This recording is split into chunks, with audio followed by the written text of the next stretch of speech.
feeling today? Good. Enjoying your summer? So, everybody likes summertime, right? Lots of songs about summer, and summer is traditionally the time people go on vacation. How many of you have taken your vacation already? Nobody. Okay, you're really good at vacations. No vacations here.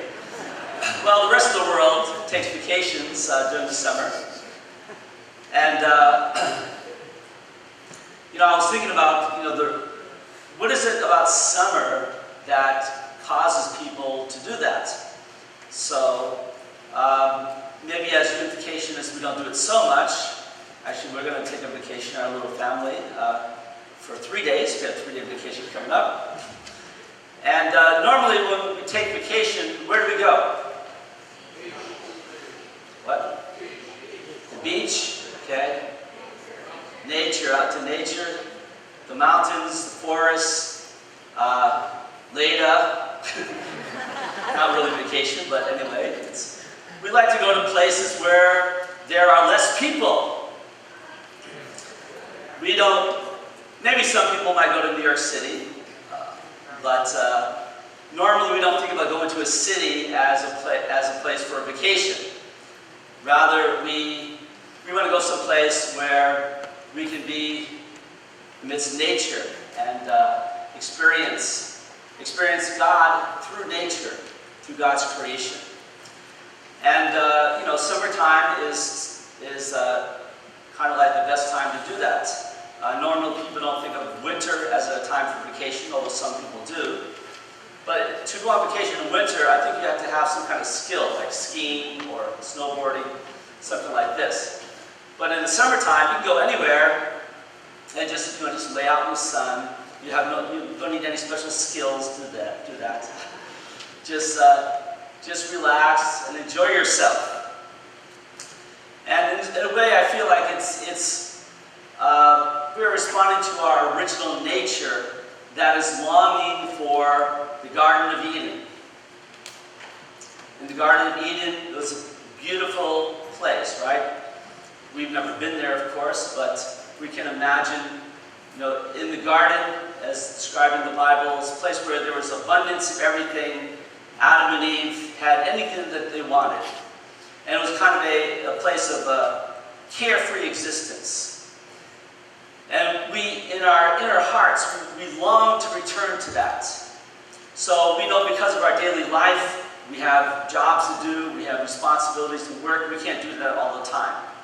But we do like to take some time each year where we can at least get away and experience God's creation. We want to escape from our daily worries, from the fallen, man-made environment that we live in day by day, and to get away from that and be able to breathe fresh air and have our spiritual and physical senses open to experience the beauty that God has created. We know that True Father often talked about the difference between people that grow up in an urban environment and the people that grow up in a country environment, right? So we know that the environment around us affects our spirits. So it is actually difficult to meet God in a way when you're riding on the subway or you're in a traffic jam during rush hour on the way to work. It's very difficult to meet God in those kinds of situations. But more naturally, we can meet God when we go out into the open air and we're surrounded by trees, beautiful rivers and lakes and mountains and the animals, the birds, and all kinds of things that are out in nature. So I'm talking about this because, need some water.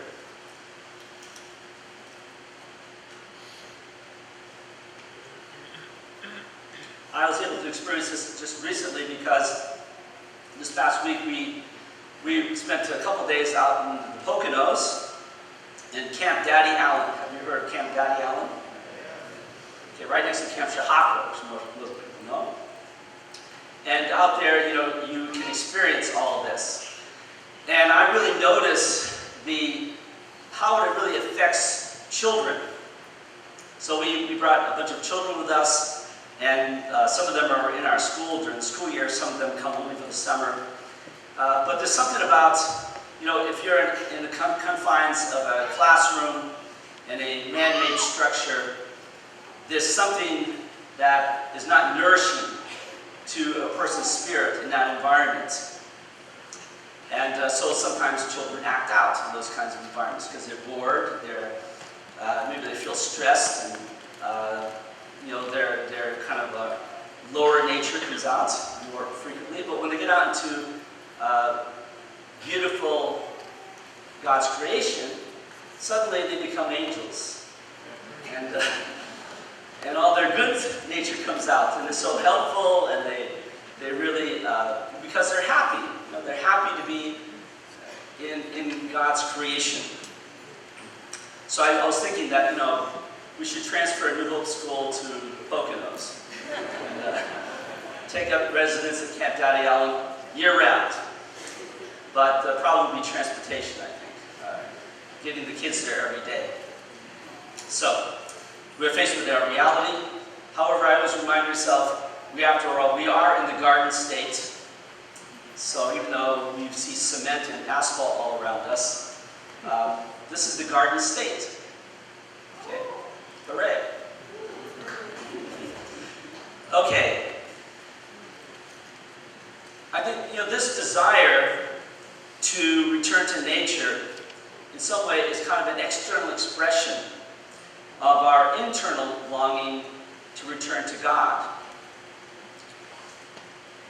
We, as I said, in our urban environment, man-made environment, we feel separated. We're separated from God's creation. And it separates us from God. And so, internally, this has the internal effect. Our hearts feel separated from God. And, as a result of the fall of man, we became separated from the beginning, and even though Adam and Eve continued to live in a beautiful environment, in their hearts, they felt separation from God. And so they went on, and their descendants, down to today, created all kinds of things, all kinds of structures. An environment, a man-made environment in itself, is separated from God. And as the reading this morning mentioned, in this separation, all of our relationships with each other have been distorted. Our relationship with God is distorted. Our relationship with one another is distorted. We don't know how to express true love. As we can't easily experience God's true love for us. We may perhaps know it in our minds intellectually. We don't necessarily feel that or experience that in our lives day by day. And because of that, then we are not filled with that love to give to others.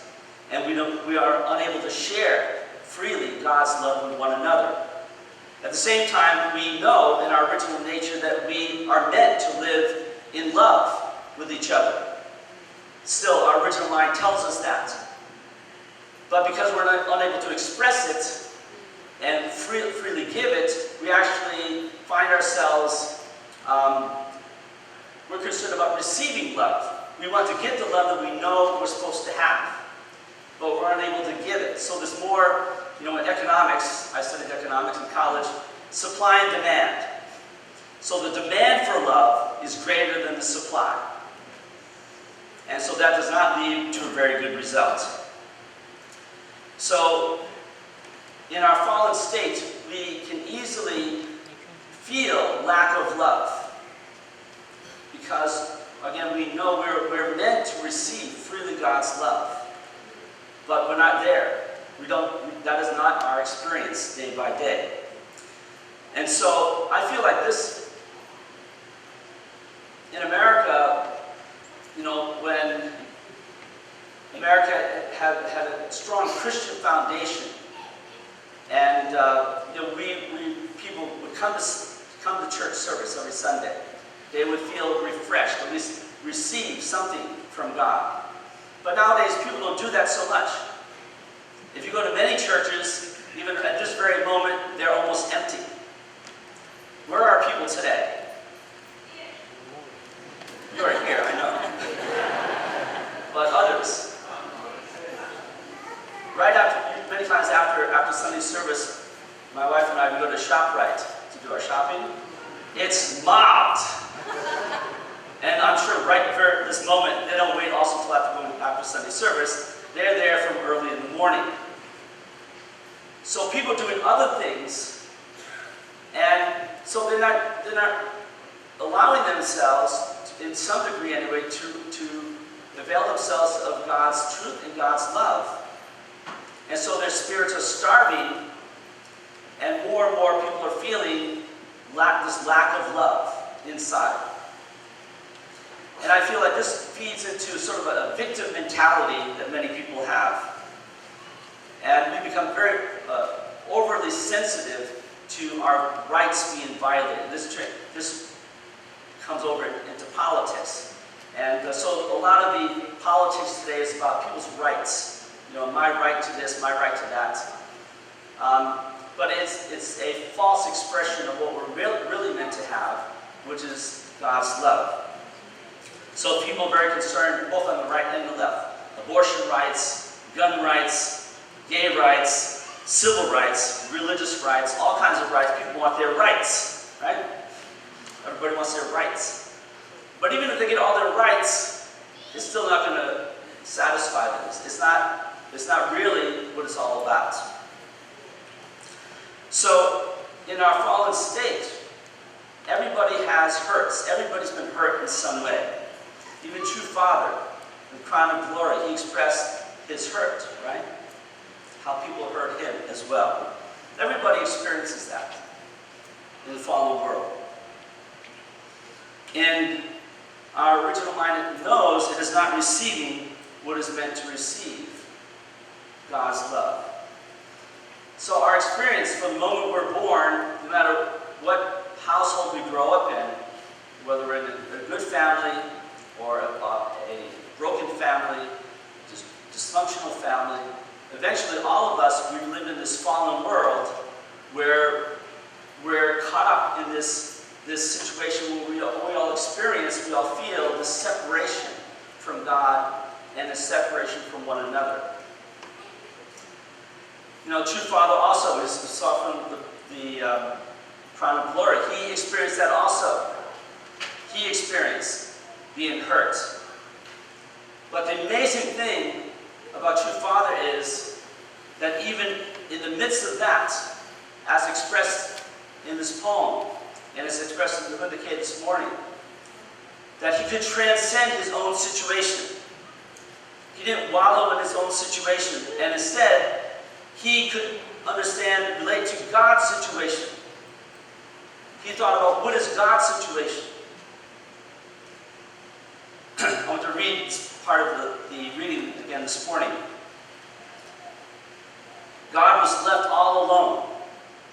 Adam and Eve had no way to connect to God's lineage. Hence, they were all separated. If you look at what transpired from God's point of view, he no longer had anyone to address as my child or my dear and call a member of his family. Gone were the people who could relate to him as a partner. Consequently, ever since the fall, God has been alone. His situation became more miserable than it had been before the creation. That is amazing. The Father could come to understand God's true situation. This is really kind of a revolution in religious terms. No religion talks about that. Christianity doesn't talk about that. They talk a lot about Jesus, but they don't really understand God's true situation. Still, God is up on high, lording over the world. Everything is all right. Everything's going according to God's will. It is not going according to God's will. So, one of the most important things that true Father brought to us was to help us understand what God's situation really is. And so even, we know as we look at true Father's life, he was in prison, he was tortured, he was beaten, he was persecuted. He would cry for God's situation, not for his situation. And divine principle tells us the first fallen nature is what? Failure to take God's viewpoint. Failure to see from God's point of view. I think this is our most difficult thing for us. We are so much caught up in our situation. We're very aware of our own problems and the experiences that we are having day by day. But we do not stop and really try to see things from God's viewpoint. I think that's the situation in general in America today. As America has drifted away from Christianity and religion in general, the failure to understand or to see the situation from God's viewpoint. So instead, people are rejecting God, abandoning God, accusing God, saying, reading the Bible, nowadays the Bible is, some people, it's like a form of hate speech. God hates homosexuals. God hated the Canaanites. God wiped out all kinds of people. In the flood, God wiped out people. What a terrible God. Who wants to worship that kind of God? People do not really understand God's true heart situation. And so, this speaks that we are not in a living relationship with God. Obviously, if we're rejecting God, or if we're accusing God, we misunderstand God. We do not trust God. We are not in a living relationship with Him. This is our task. This is the number one thing. And for us to be in a living relationship with God, we first of all really have to understand God's situation. The reality that God is experiencing and has experienced throughout history. So, of course, we as church members also experience this. I'm sure that we don't go through our lives and everything is hunky-dory, right? In our relationships with God, our relationships with each other, right? Do we feel God every day with us? Yes? No? Think about it.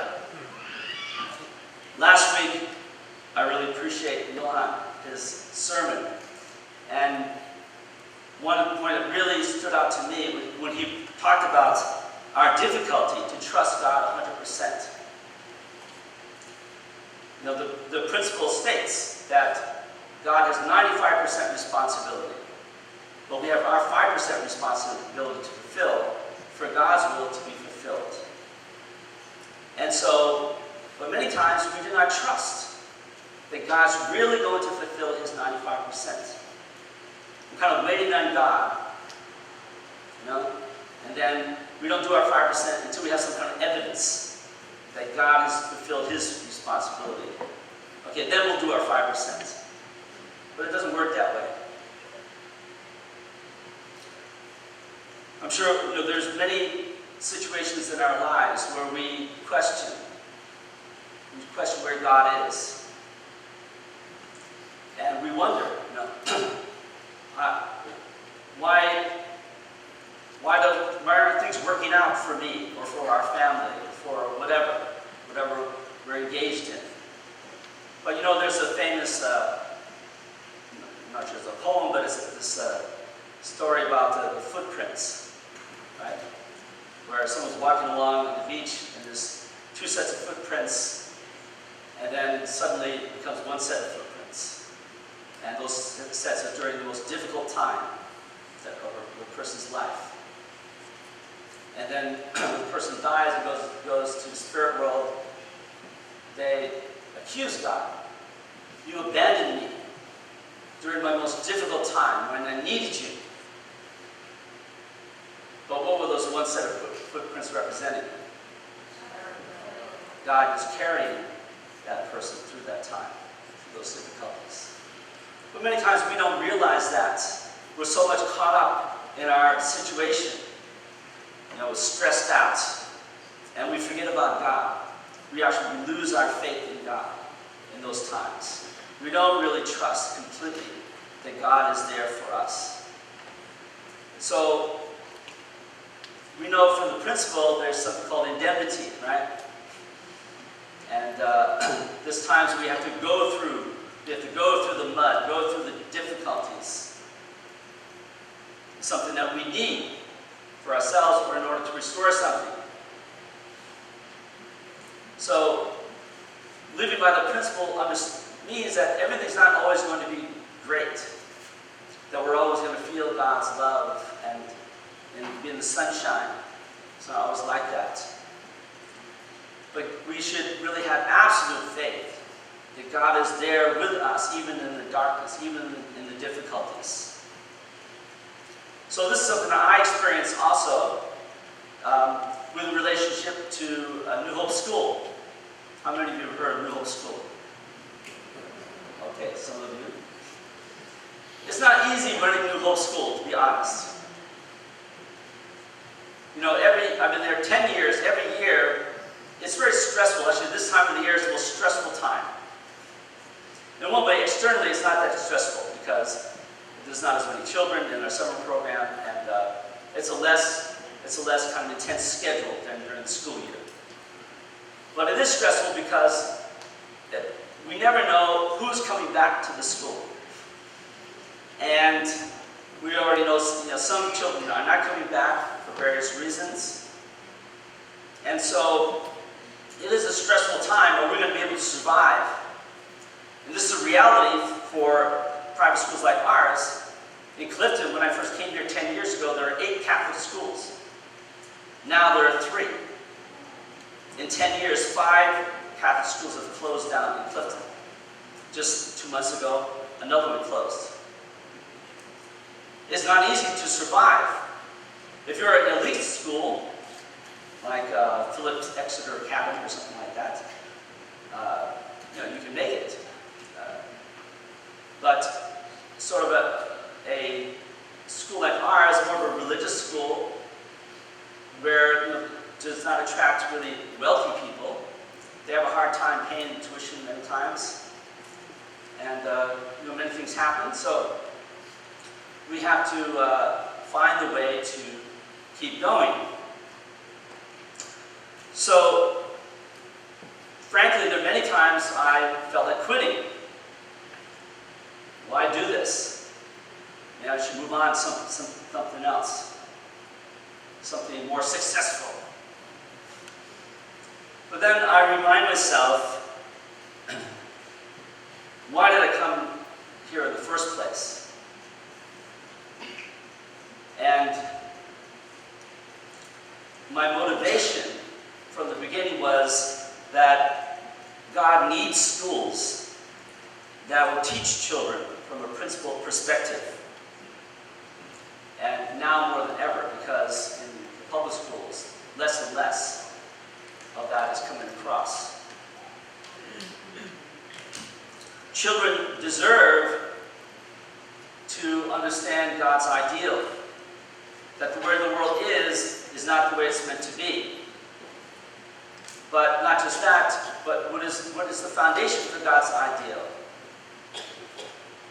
What is God's ideal for sexual love? Nowadays, it's such a big issue everywhere. It has been since the sexual revolution. What is the cause of evil in the world? How is God, if God is alive and real, what has God been doing throughout history? What's been the role of religion? Nowadays, many people have a very negative view about religion. Religion is just superstition. It's old-fashioned. It hasn't kept up with science. Science tells us the truth, not religion. Or religion is associated with violence, terrorism, wackos. So religion is looked at in a very, well, not very, but more and more negative way. But actually, without religion, there would be no civilization. Religion has brought the moral and ethical values into our world.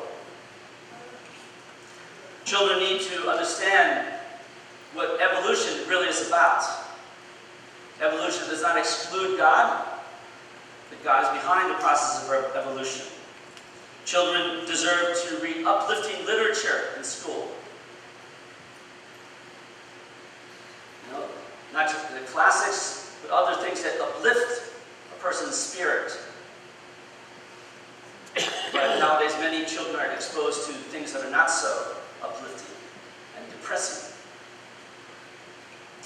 So I remind myself of these things that children deserve to see, to be educated from God's viewpoint. And so I stay as a result. And what I find is that actually God always does his 95%. Some children may leave the school, but God always sends new people to us.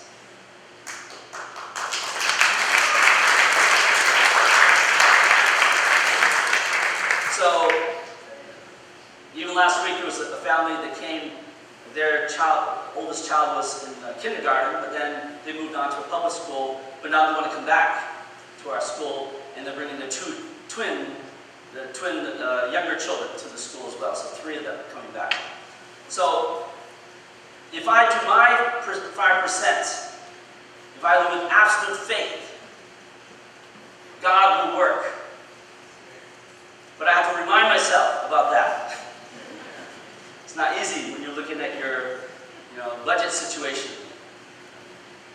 But this is our reality in our world, and this is what most people do not understand. And so, God also needs our families. We should realize the value of our families. So while but many people in society reject God, accuse God, abandoning God, we have to raise our children to understand God's viewpoint and to teach them the principle so that they will follow true parents and carry on God's work on the earth. So, Clara was wondering, how am I going to fit in JFK's quote? John F. Kennedy, he gave an inaugural address in 1961, and he ended the most famous quote of that address, of course, is, "Ask not what your country can do for me, ask not."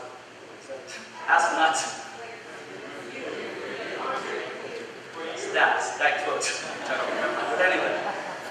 But actually, a more amazing quote is at the end. He ends his address by calling upon God's help, God's blessing upon America, and saying that, knowing that here on earth, God's work must truly be our own.